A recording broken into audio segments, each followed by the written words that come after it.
Ar žinojai, kad viena bulvė turi tiek pat kalorijų kaip vienas bananas? Įdomu?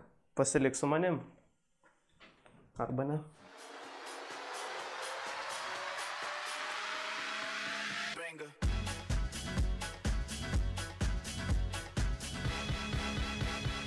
Sveiki, draugai ir nedraugai, su jumis sveikinti Ryčkė, čia yra Pasigamink pats ir šiandien mes gaminsime dar vieną receptą. Ir šiandien mes gaminsime bulvinius blynus, bet ne paprastus, o čekiškus. Ir prie jo dar pagaminsime varškės padažiuką, kuris bus labai skanus. Ir šitam receptui reikės tokių produktų.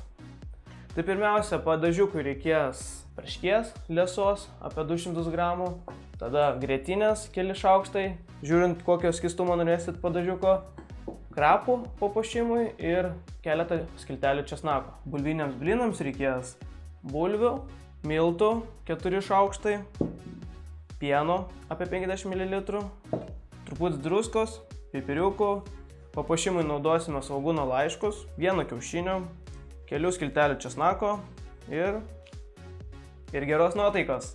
Tad lekiam gaminti. Taigi, pirmiausia, mes tarkuojame bulves. Tik aišku, atsargiai nenusitarkuokit pirštų, nes paskui bus problemų. Saugumas pirmoje vietoje. Dalį susmulkinau stambiai, o kitą dalį smulkinsiu smulkiai. Turiu bulves sutarkuotas, tokių ir tokių. Ir dabar užkaitinau pieną. Ir užkaitintą pieną pilu tiesiai ant bulvių. Ir viską išmaišau gražiai. Susmulkinu česnakus.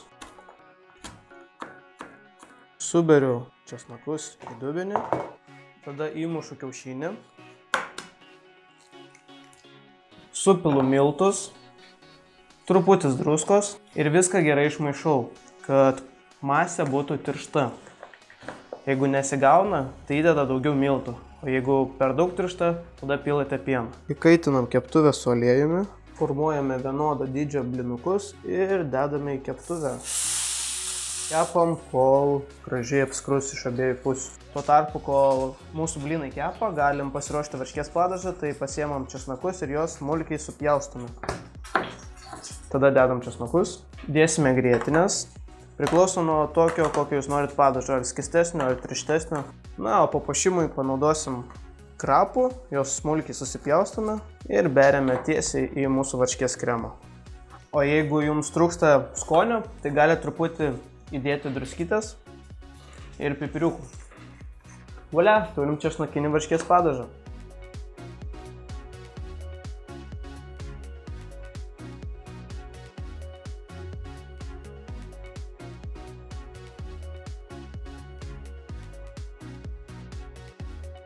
Tikiuosi laidelė jums neprailgo, pagaliau pasigaminam čekiškus bulvinius blynus su varškės kremu. Jeigu jums patiko šitą laidelę, nykščius į viršų, dalinatės, komentuojat, vertinat ir sekate mane toliau. Šiam kartui tiek, būkit su manim ir susitiksime greitai. Iki.